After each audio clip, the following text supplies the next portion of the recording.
Dear students, welcome to fifth semester. In the fifth semester, we will be covering history of the modern world.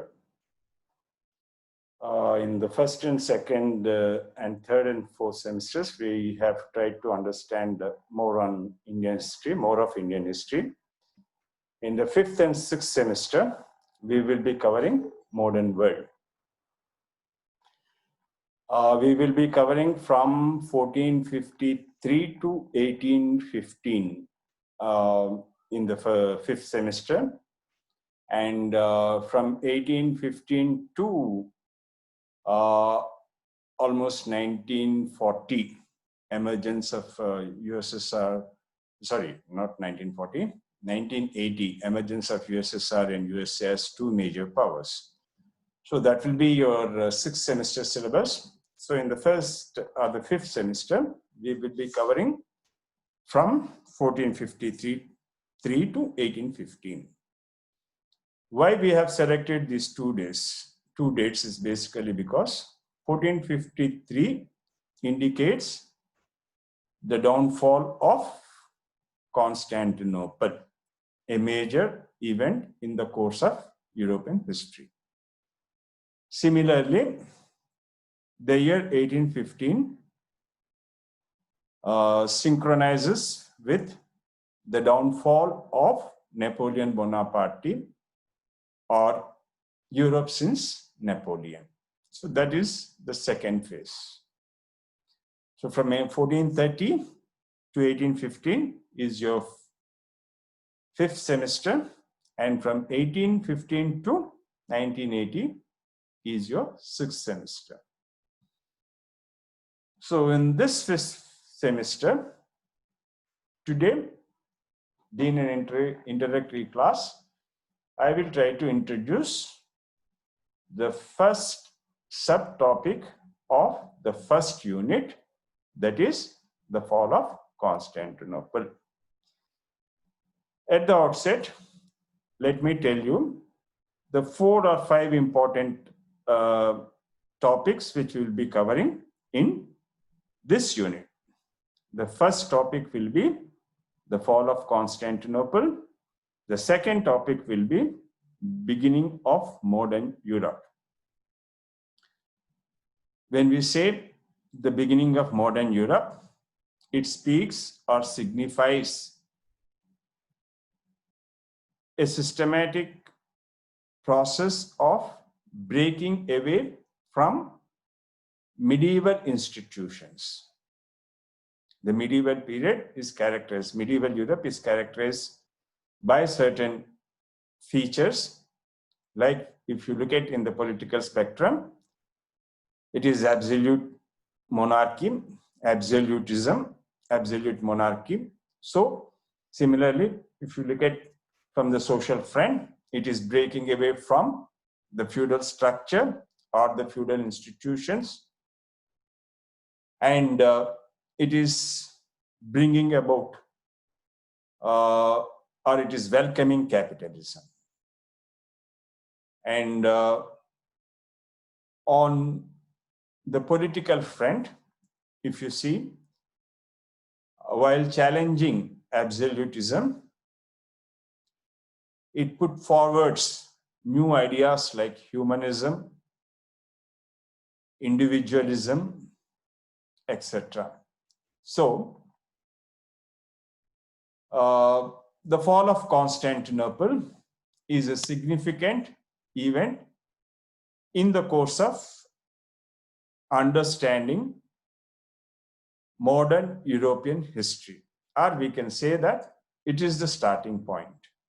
It is the starting point. So we start with a political event, that is the fall of Constantinople. And when we say the beginning of the modern world, as I have just told you, there are certain changes on the political front, there are certain changes on the social front, and there are certain changes on the economic front.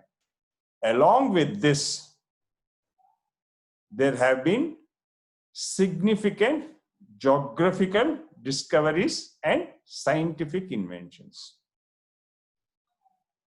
So, why we are considering 1453 as a starting point is because of the fact that from that particular point onwards, you can find very clearly in Europe certain significant changes, either on the political front, on the economic front, on the social front, or on the scientific and geographical fronts. Man started thinking very quickly. Some of the historians have also described this period as a period of intellectual quickening, a period where man's intelligence in the areas of science, in the areas of scientific inventions, in the areas of political understanding of what a state is, what sovereignty is, what feudalism is, what capitalism is. So in every aspect, man started thinking very fastly. So this kind of scientific inventions become a cause for a fundamental or a basic change in the way in which man has been living from the beginning of the medieval period. So 1453 is a significant date in understanding the history of Europe, especially because most of the scientific inventions have come up here. Capitalism has come up here first. Humanism has its birth in Europe. Individualism has its birth in Europe. So all these isms, all these inventions, all these discoveries brought about fundamental changes in the way Europe was organized. So Europe was something before 1453, Europe was something after 1453. So we have taken this particular point. Similarly, Europe was something before 1815 and Europe was something after 1815. David Thompson has written a very interesting book, Europe since Napoleon Bonaparte. So that date he has taken as a date of divide in explaining modern Europe with reference to Napoleon Bonaparte. So here we are trying to understand in the first semester the beginning of the modern Europe with reference to the fall of Constantinople. Trying to understand what are the changes that have come about in the main spheres of human life. So this will be the first component is the fall of Constantinople. It's a political event which has a political impact on the course of European history since 1453 onwards. Similarly, the second unit, the second component of the first unit, that is the beginning of the modern age. It speaks of scientific discoveries. It speaks of geographical discoveries. And it speaks of, to some extent, you can say, maritime history also, history on the seas. Okay, so this is the beginning of the modern age. So after having that, after having a basic understanding of that, we will be trying to understand the rise of new ideas. Here, when I say the rise of new ideas, these ideas basically focused on humanism and individualism. These two ideas are very important ideas which have revolutionized the European mind, the European intellect, and brought about drastic changes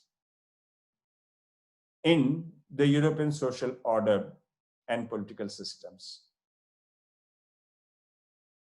So when we are trying to understand in the third component of the first unit, here we will be discussing about Renaissance and Reformation.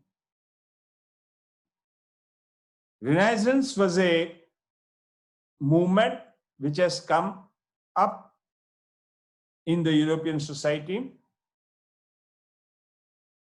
which compelled men to change the way they were thinking.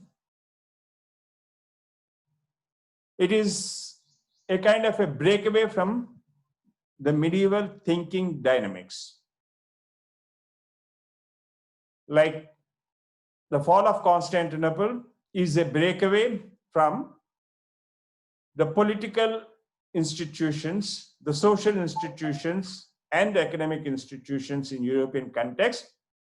The birth of Renaissance and Reformation movements are a breakaway from the way European mind was thinking up to 1500.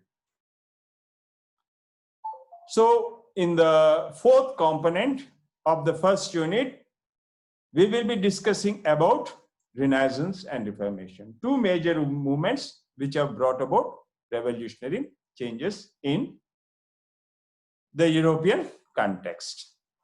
So when we are trying to understand the fall of Constantinople, at the outset, we should have some kind of a basic understanding with regard to two important empires, the Byzantine Empire and the Ottoman Empire. I will just show you some maps which show you the extent of the empire during the Byzantine period and the Ottoman Empire. So we start with a topic, fall of Constantinople in the year 1453. Till now, I have just given you an introduction to the first unit and why we take this date, 1453, as a breakaway date or a beginning of the modern Europe. So, in the next slide that I have here, you can see the Byzantine Empire. You can see Hungary. You can see the Seleucid Sultanate. You can see the Mediterranean Sea. You can see the southmost part of Italy, where you have the Kingdom of Sicily and the Kingdom of Naples. You can also see Rome. So this is the way we are trying to understand. And touching the borders of the Black Sea, you can see Constantinople. So the fall of Constantinople is a significant event because the Turkish elements enter the European land. Before we go into the details of the Constantinople, the fall of Constantinople, I would like to mention here that for a period of 200 years, you had crusades in this region. The Christian kingdoms fighting against the Islamic kingdoms. We will come back to this photograph at a later stage. Let me show you a map of, this is also a map of Byzantine Empire. We will also come to this map. See, in this map, you can very clearly see Italy. You can see Asia Minor. You can see the Kingdom of Naples, you can see Rome, you can see Constantinople, you can see Black Sea, you can see Palestine, you can see Syria, you can see Egypt, you can see North Africa. So we will be basically dealing with the history of this region. The line, the red line, which you can see, is the extent of the Byzantine Empire under Justine. Okay, from 565 to almost 1527. When you come down to 1020, you can see that the red portions are parts of Asia Minor, Macedonia, Bulgaria, Greece, the Kingdom of Naples, etc. is the extent of Byzantine Empire by 1020. If you come down to 1316, 1316, the empire is reduced to Macedonia and Constantinople. So, from 565 onwards, if you just see the extent of the Byzantine Empire, the vastness of the Byzantine Empire, which was covering North Africa, which was covering Egypt, which was covering Syria, which covered Italy, which also had taken some parts of Spain under its control, was reduced to Macedonia and Constantinople by the year 1360. So you can just see the kind of invasions and the kind of political subjugation that the Byzantine Empire had to undergo from 565 onwards. Let me show you another slide. This is the Ottoman Empire. So, as I was telling you, the fall of Constantinople is the entry of the Islamic forces into the European continent. So this is a very significant development. So when you are trying to understand this significant development, the Ottoman Empire was a state which was built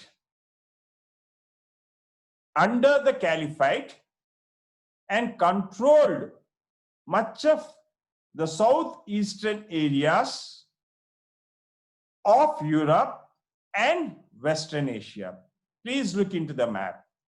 When I'm saying the southeastern areas of Europe, you can see Europe, it starts from, we are talking of, say from Venice down to Kosovo, from down to Elia, down to Rhodes, you are coming down to Asia Minor, you are coming down to Cairo, Tripoli, Malta, Algeria. So these are the regions over where the Ottoman Empire had absolute control. See, just look at the map very carefully. That which is in dark brown is the extent of Ottoman Empire in 1300. That which you can see in orange color is the empire which has been added between 1359 to 1451. And the blue or the violet is the acquisition under Mehmed III between the years 1451 to 1481. And if you take the light green shade, these are the regions which are the acquisition under Suleiman I between the years 1512 and 1520.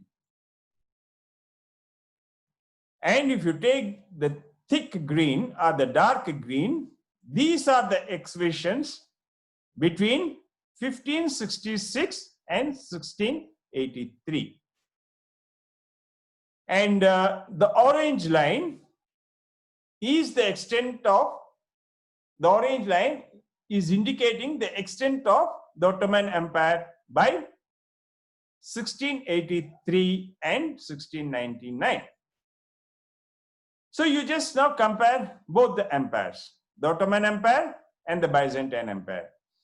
While the Byzantine Empire was shrinking, the Ottoman Empire was expanding. Reasons might be different, but the historical fact is that the Byzantine Empire was shrinking and the Ottoman Empire was expanding. The Ottoman Empire, the shrinking of the Ottoman Empire starts beginning from the year 1566 again. You have again what you call the Balkan crisis, or a crisis in the Mediterranean Sea. Okay, so this is the extent. I have shown these two maps for you to understand the region or the area of which we are going to study now in our first unit. So, again coming back to the Byzantine Empire, taking this photograph into consideration, the history of Byzantine Empire can be traced from, by some historians, 222 BC and by some historians 330 BC. It was an ancient empire which was built around a Greek colony called Byzantine. This was a Greek colony, Byzantum, and it becomes Byzantine. So from here, the empire expands and it keeps on expanding up to 1453.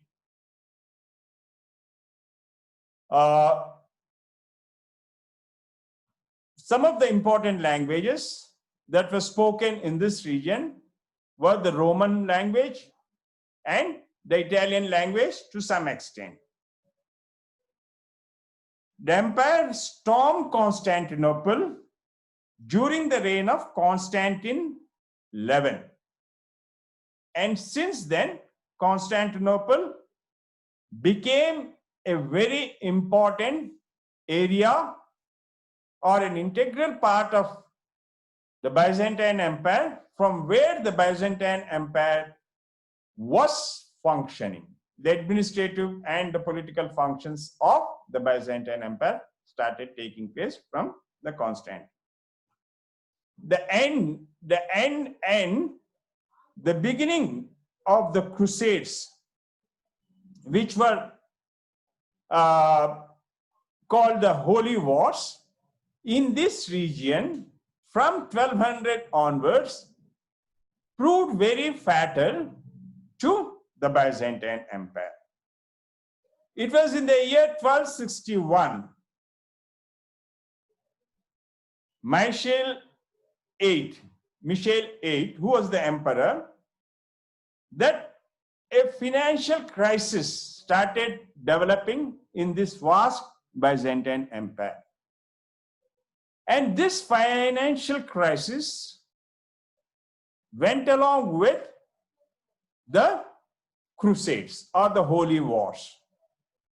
The Holy Wars, which went on for more than a period of 250 years, were continuous wars between the Turkish races, mainly the Arab races and the Persian races, who were trying to penetrate into Asia Minor, and after occupying Asia Minor while capturing Constantinople, they wanted to enter.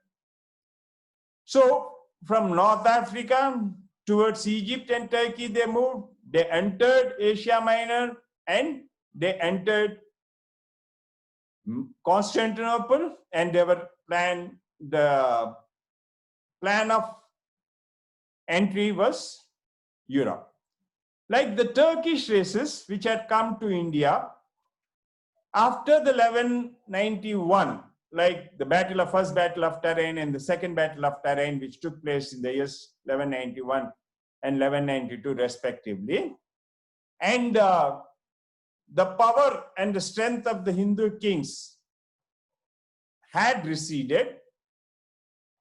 And by 1206, you have the establishment of the Delhi Sultanate and eventually the Mughal Empire. Similarly, these Islamic races, that is, the Turks, the Arabs, and the Persians, entered Europe through the Asia Minor,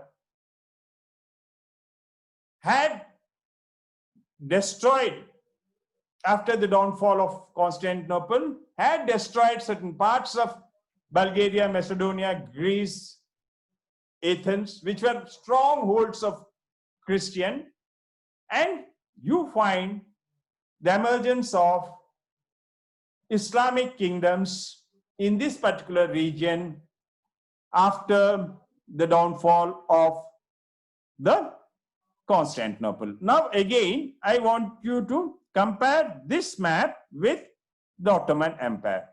You can see Aydin, Korea, Adna, Derkleder, all these which were strong areas, but becoming almost up to the borders of Italy, Islam had spread. So the conflict was automatically going to come between the Christian countries and the Islamic countries. So the first phase of crisis has been the fall of Constantinople, and the second phase of crisis in this region develops in the year 1556 onwards, which we call the Balkan crisis. And this Balkan crisis emerges with the downfall of Egypt and Turkey, which we will be taking up in the next semester. Suffice here to mention that basically because of the fact that I want you to very clearly understand that this region which I am showing you, the regions of Mediterranean Sea, Rome, Turkey, Italy, Asia Minor, etc. This was the area where a period of 250 years, there was going to be intense warfare. This intense warfare, which is going to come up in this region, is a conflict between the Islamic countries and the Christian countries. So, we have the Ottoman Empire expanding, we have the downfall of the Byzantine Empire, which resulted in the penetration of the Islamic forces, mainly the three races, which the Arabic, the Persian, and the Turkish races into the European continent. Let me give some details about Constantinople. Let me also show you one or two photographs. This is the last siege of Constantinople in the year 1455. Then this is actually a church known as the Holy Wisdom, the Hagia of Sophia, which was converted into a mosque after it was conquered by the Turkish elements. So you can just see, after the downfall of Constantinople, a significant event in the history of Europe, the Turkish elements, the Persian elements, and the Arab races entering Europe, to some extent changing the existing churches in Europe, or converting the existing churches in Europe into the Islamic mosques, like the same thing which had happened to the Indian history after the establishment of the Delhi Sultanate in 1206. So after 1453, you can see very clearly that the entry of Islam into Europe was going to have an impact on the history of Europe. So here, when we're trying to understand the history of modern Europe, we will have to understand very clearly how the application of science and technology on scientific inventions was changing the basic living conditions and lifestyles in Europe on one hand. And on the other hand, we will also have to see or examine how the European kingdoms or the Christian kingdoms put a check to the penetration of Islam and the expansion of the Ottoman Empire into Europe. So these will be the primary areas of our focus in this first unit. So here, getting some kind of an understanding, let us see the next slide. See, this man is Sultan Muhammad II, who conquered Constantinople. Since then, he was known as the conqueror. He conquered Constantinople, and from him begins, or from this date, that is 1453, you have the beginning of, on the war front and in the political context, the beginning of a new era in Europe. So let me show you the next slide. So this is the last slide, and let me give you some information with regard to what I have just said, the idea of modern Europe. So the Ottoman Empire under Sultan Muhammad, which was controlled by a huge army, and the contemporary of Sultan Muhammad II in Constantinople was Constantine XI. So a battle went between Sultan Muhammad II and Constantine XI, and the battle was eventually won by Sultan Muhammad, and that puts an end to the history of Constantine, where Constantine is turned into a capital of the Byzantine, not the Byzantine Empire, but the Ottoman Empire. Constantine was a capital, was a center of power, was an administrative head unit of the Byzantine Empire, and also for some time the Roman Empire eventually becomes the seat of power for the Ottoman Empire during the period of Sultan Muhammad II. So this is the reason we take this as an important date. So the new capital starts functioning from 1453, the new capital of the Ottoman Empire, not the Byzantine Empire. The new capital of the Ottoman Empire starts functioning from 1453 onwards under Sultan Muhammad, who had conquered Constantine. This marked the end of, what is the significance of this? This marked the end of Roman Empire, which lasted from 27 BC almost for a period of 1500 years.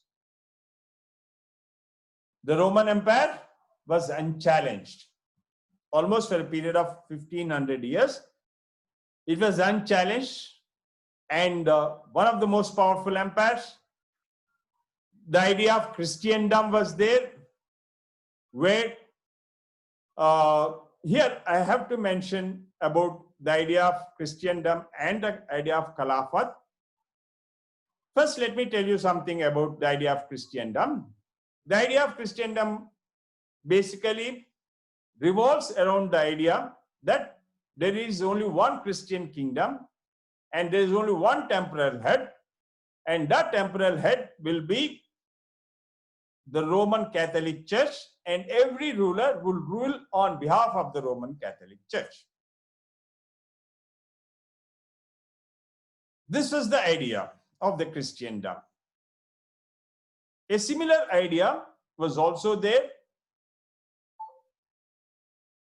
under the idea of Sultanate, where the Turkey of Sultan was considered to be the temporal head of all the Islamic kingdoms spread all over the world, and they had to rule on behalf of this Sultan, and as a political allegiance to the Sultan, the khutbah, or what you call the first call for prayer, used to be read on him, and coins to some extent were being minted on his name. So you have the idea of Christendom, you have the idea of Sultanate, and these two ideas had to some extent come to clash from 1453 onwards in Europe.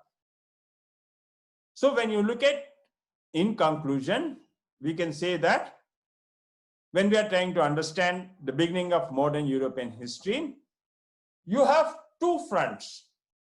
One, a political front, another, an intellectual front. The political front being the wars between the Byzantine and the Ottoman empires, where, if you look at it in another way, wars between the Christian kingdoms and the Islamic kingdoms. And on the non-political front, when you're looking at it from the kind of quick changes that were coming in Europe, whether in their understanding of state, or whether they in their understanding of economics, or whether they in their understanding of application of science and technology on the means of production, significant changes were being made, rapid progress was being made, living conditions were changing, lifestyle was changing. So, taking all these factors into consideration, we say that this is the beginning of modern Europe. The beginning of modern Europe signifies or has a lot of historical importance.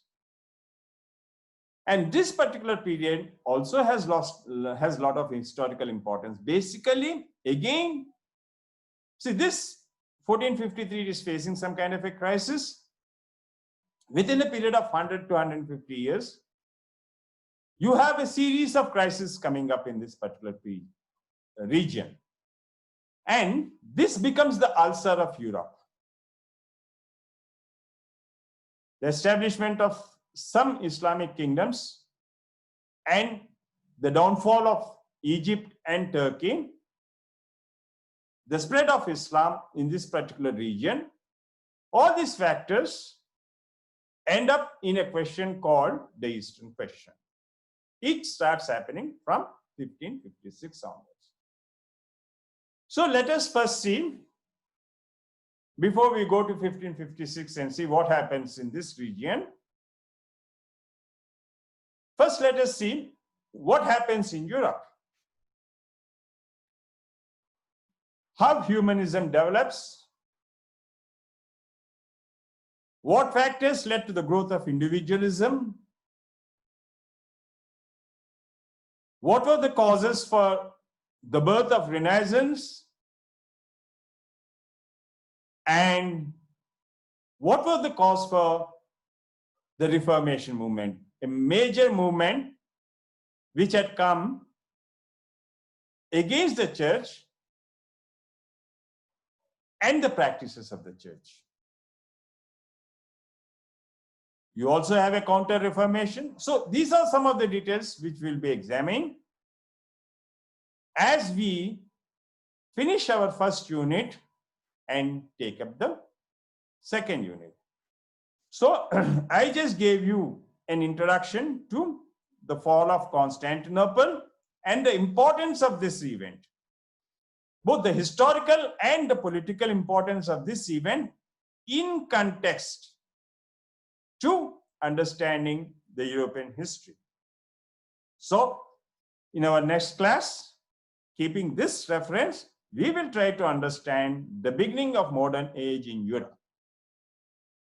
I thank you, and we will meet tomorrow.